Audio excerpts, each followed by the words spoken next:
maneuver in placenta previa? Huh? Yes or no? Is the uterus contracted in placenta previa? No. So you will be able to do your Lupol's maneuver. Will you be able to hear the fetal heart rate? Yes. Kaibang-kaiba dito, di ba? Okay. So, now, since there is a placenta there, IE is a no-no. Internal examination is a no-no. Why? Because if you poke your finger there, you will be touching on the margins of the placenta that will cause further tearing of the placenta and cause torrential bleeding. So if you have a high index of suspicion, then do not do IV. When will you have a high index of suspicion? Supposing you have a patient in the 3rd trimester, bleeding, no? Walang contractions whatsoever, please do not do IV. No? Confirm where the location of the placenta is, and that is through a diagnostic aid, which is what? Ultrasound. Diba? The ultrasound now will tell you the location of the placenta in relation to the cervix. Okay. I hold you responsible for noting or studying what are the types of placenta previa based on the location of the placenta in reference to the cervical os. It could be totalis, partialis, marginalis, and so forth. Lower segment. Okay. Sabi natin, IE, no. No? Okay. How about management? Is there a room for vaginal delivery? Anybody? Mga doktor? You say no. Tapos na ako. Sige, gawin nyo. Bagal nyo. Why?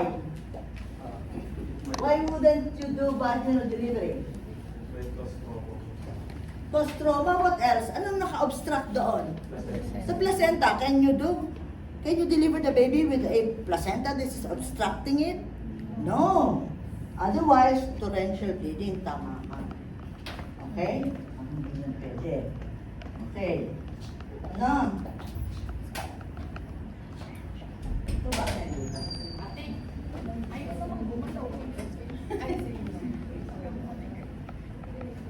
Okay. So next, management. So, paano natin di-deliver ang baby? Ha? So, tingnan muna natin ulit. So, management would depend again on the three. The age of gestation, preterm, or near term. Pag near term, wala tayong problema eh. 34 weeks sa FAU, kaya yan kahit 29 weeks. So, kung saan ka magdi-deliver, depends. No?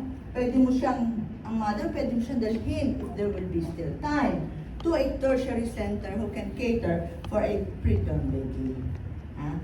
Huwag ka naman magdoon sa secondary hospital, no? Na walang pag-asa, na mamamatay din 34 weeks na. Okay? Okay. Now, sa preterm, supposing, remember placenta previa, walang symptoms siya. Sabihin sa'yo ng nanay, I just woke up in a pool of blood.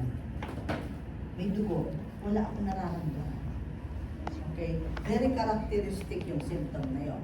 Usually, in the early 3rd trimester. Tapos, usually hindi fatal yun. The second attack, which usually is nearer the term, is the more fatal attack. Now, bakit? Bakit mas marami? Bakit mas fatal? Kasi, yan, andyan yung uterus mo, andyan yung placenta mo, no? In the third and the latter part of the AOG, usually at the 36 weeks, sinasabi natin, there is taking up of the cervix, of the lower segment. Anong ibig sabihin nun? Minemorize nyo yun, ano? Hindi nyo naman naintindihan. So, ibig sabihin, yung cervix mo nagiging manipis and nagiging manipis yung lower segment as the head descends. Kasi nga, second, malapit na mag-deliver, 36 weeks. So, numinipis na ito. Bumababa yung head. Yung head nakapatong sa placenta. Si cervix ng tatay, naturally, mas maraming bleeding. Na-visualize din niya kung bakit mas maraming bleeding.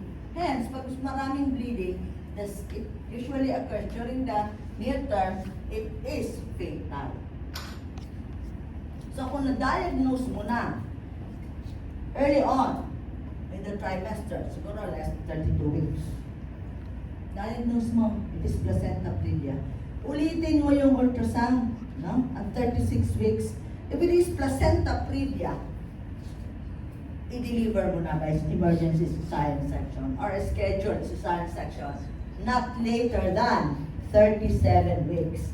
Otherwise, you would have a risk of having a profuse bleeding. Okay? So dito, walang role ang vaginal delivery. Now, preterm baby. So sabi natin, term ang baby. Okay. Placenta previa. Okay. Then you do cesarean. Near term. So, mga more than 34 weeks, cesarean. Okay? Now, hindi ba tayo pwedeng maging conservative? Pwede. Pag the baby is removed from term. Okay? If removed from term, diagnosed placenta previa, but stable ang nanay, baby is okay. No? Your surveillance is okay. Ibig sabihin, your BPS is okay. Wala kang decels, may acceleration ka, wala kang contractions of course, no? Ang heart tones mo is good, your variability is good, then you can maybe prolong the pregnancy. Ibig sabihin, the mother is also, mother is stable. Ibig sabihin, walang bleeding yan, or minimal ang bleeding.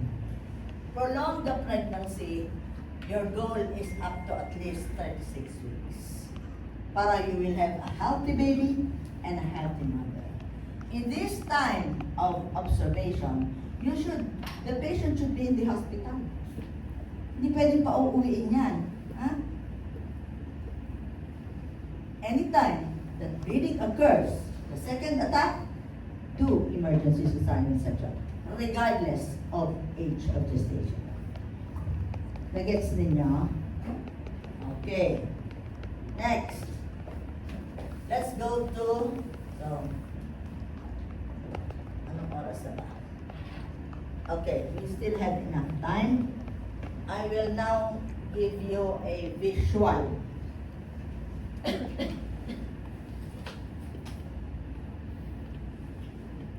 Let's go with abruption.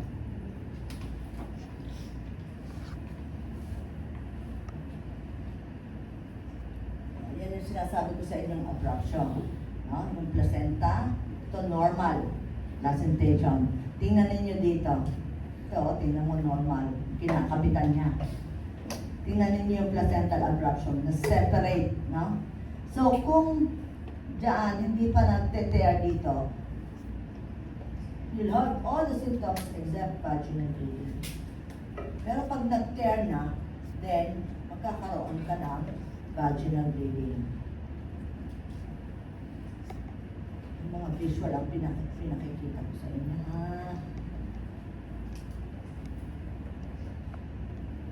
Okay. So, kita ninyo to. No? So, there is hemorrhage in the decidua basalis. So the specimen now would look like this. Hindi po to beef steak. This is a placenta.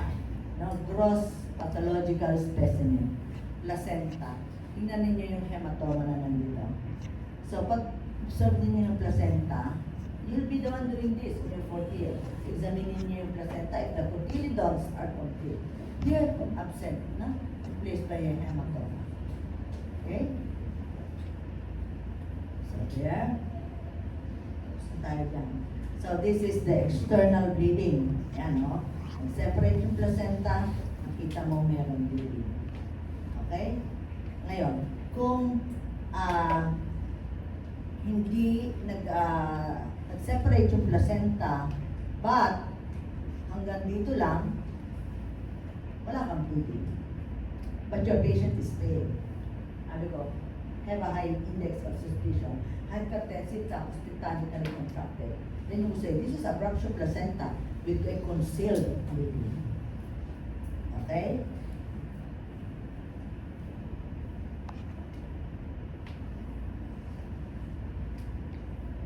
Now, this is what we call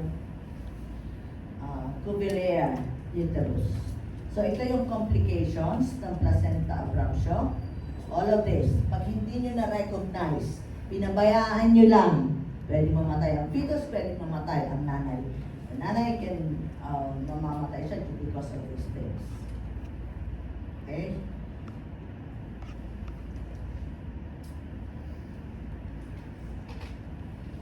Renal failure. This is in your handout. Okay? So, this is the uterus, postpartum na yan. Do you see the purplish blotches? Can you see? This one? Yan yung seepage of the blood into the myometrium caused by the abruptio. Okay. Ngayon, remember that when there is something in between the myometrium, remember your myometrium in the uterus is longitudinal and circular. Ganon, tsaka ganon. In between are blood vessels. So may seepage. Okay. So the uterus cannot contract. Normally, after delivery, di ba, dapat magpa-contract siya. Stony hard. Pero since there are cuvillaire uterus, which could be 100%, 50%, 30% coverage of that purplish blotches, then hindi magko-contract ang uterus mo. Your uterus becomes atonic. Hindi siya stonily hard. And the patient would continue to bleed. That would be a reason why you will do a hysterectomy. The hysterectomy would be secondary to a uterine atony, not because of a cuvillaire uterus. Naintindihan yan? Okay, so tapos na tayo dito. Now, let us go to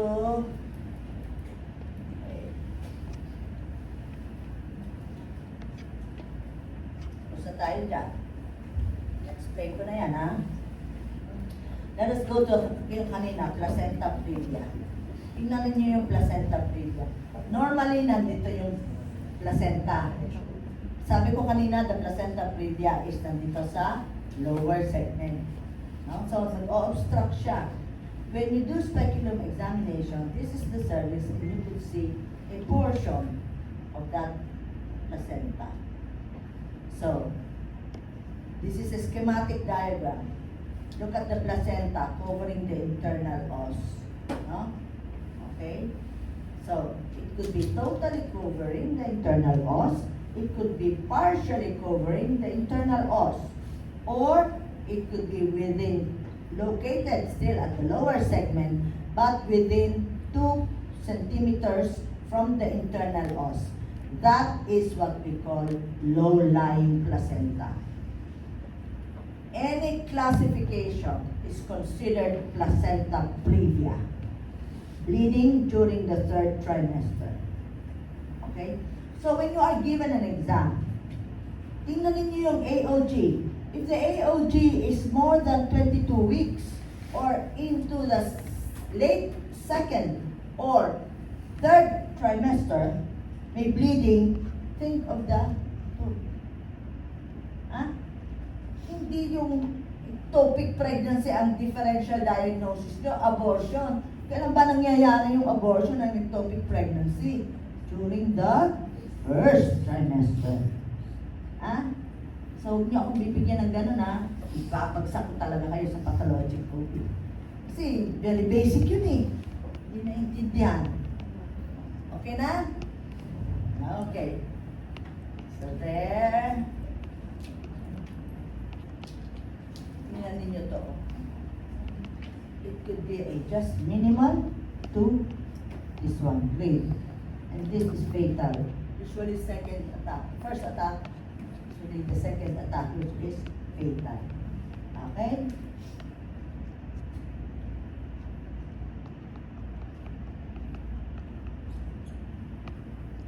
So, pwede kayong bigyan ng ganito. No? Sonographic location. So, may label naman. This is the cervix.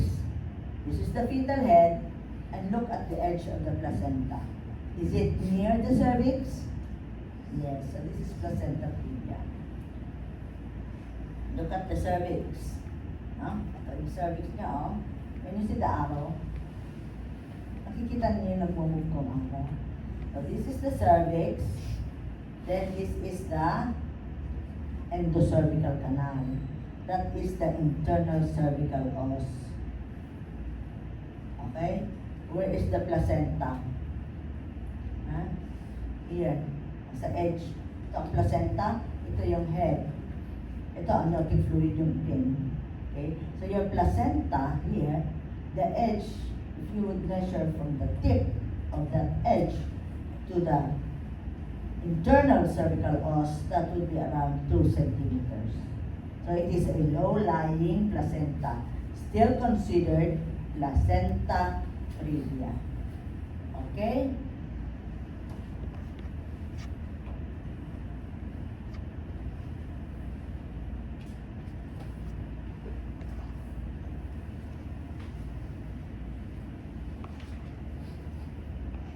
Okay. Now, let us go to the placenta accreta spectrum. Placenta accreta spectrum. The placenta accreta spectrum is, again, Latin na naman yan, ano? Now they call it MAP or your morbidly adherent placenta. So normally, ano nangyayari? Sabi ni doktor, third stage of labor, after the delivery of the baby, madideliver dapat ang placenta, right? Pero ito hindi, na-deliver na yung baby. Pero hindi ma-deliver ang placenta. Bakit? Because it is morbidly adherent to the myometrium. Okay? So, this is the placenta, this is the decidua, this is the myometrium. Normally, the placenta can be separated from the myometrium because you have a normal Nitabux layer. Yan, maraming masyadong terms. No? Nitabux layer. That Nitabux layer is the fibrinoid layer of the endometrium, which is intact, and which would be the site of cleavage of that placenta when it separates. When that Nitabux layer is defective, either one by again, previous cesarean section or a scar in the uterus made by previous cesarean section or an overzealous D&C, no? Dilatation ng curettage, then, sabi natin, doon mag-i-implant ang placenta, and look, pag accreta, the placenta now, the trophoblast now adheres, no? Beyond that effective layer of endometrium, going into the myometrium. Pag increta, placenta increta, more than half, no? If percreta, that means beyond the serosa. Whichever, accreta, increta, or percreta, these are called collectively as your morbidly adherent placenta. Morbidly adherent, MAP. Yung term na morbidly adherent placenta is more definitive than just saying placenta acquita syndrome. No? So, may definition na tayo. Okay. Meron na rin tayong pathology. Okay. So, nakakabit dyan. During the pregnancy, ano yung mga risk factors? Bakit magka-placenta acquita syndrome? And that is because of the previous cesarean section, sinabi ko na kanina, or the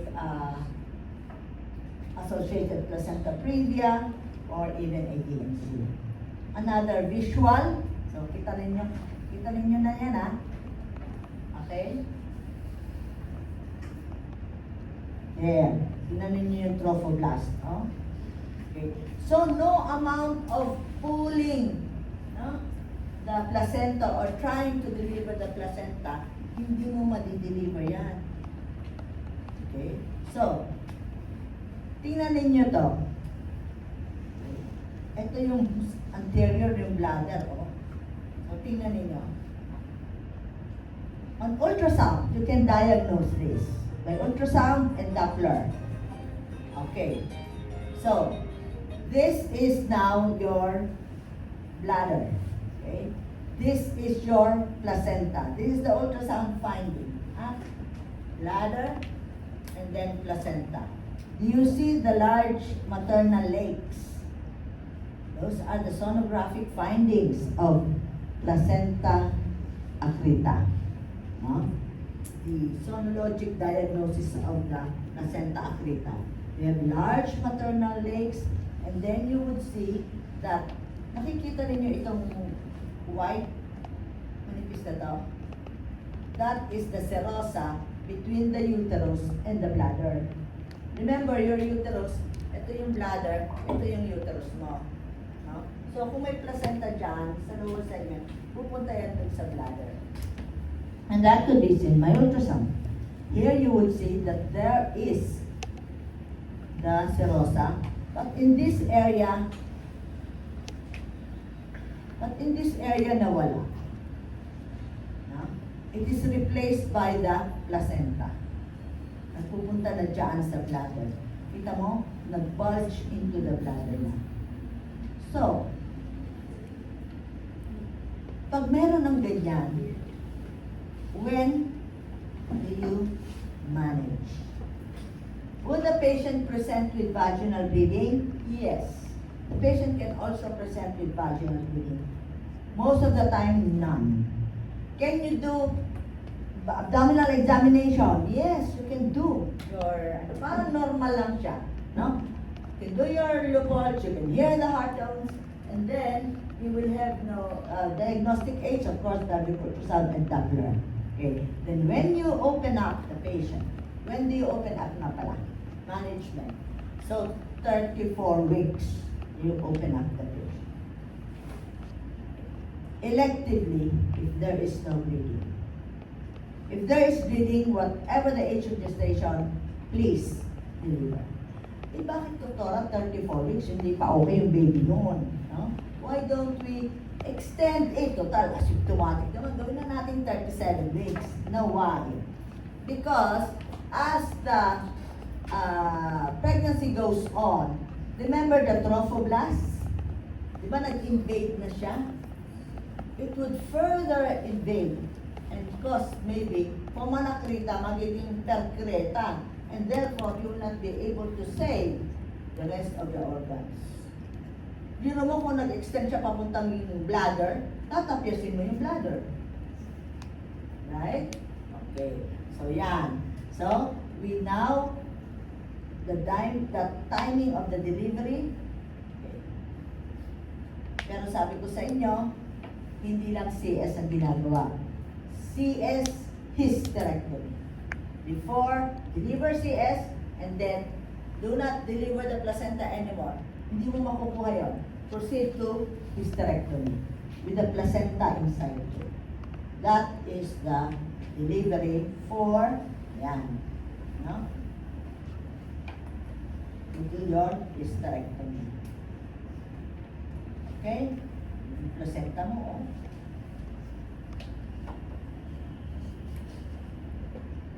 Do you have any questions? So if you will be given a case, summarize. If you will be given a case, what will you do? Anong una mong titingnan?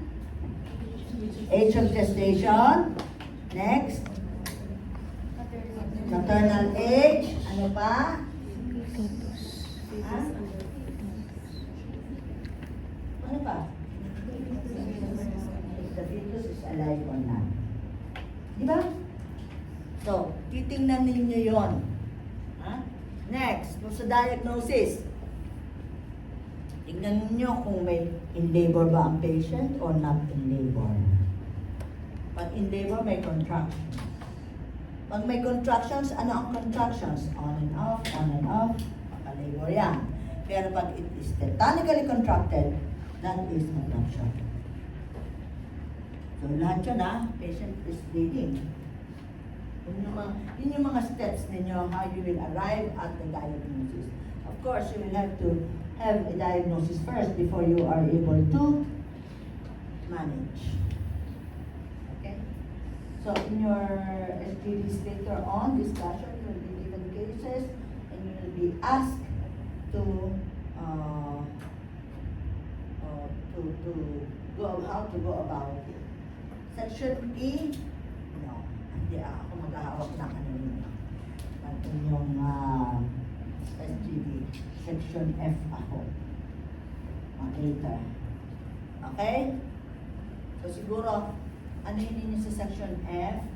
How paano ang thinking process. Yun dapat ang ituturo sa inyo How to think. Hindi yung didactics na ganyan. No? Sawa na kayo niyan.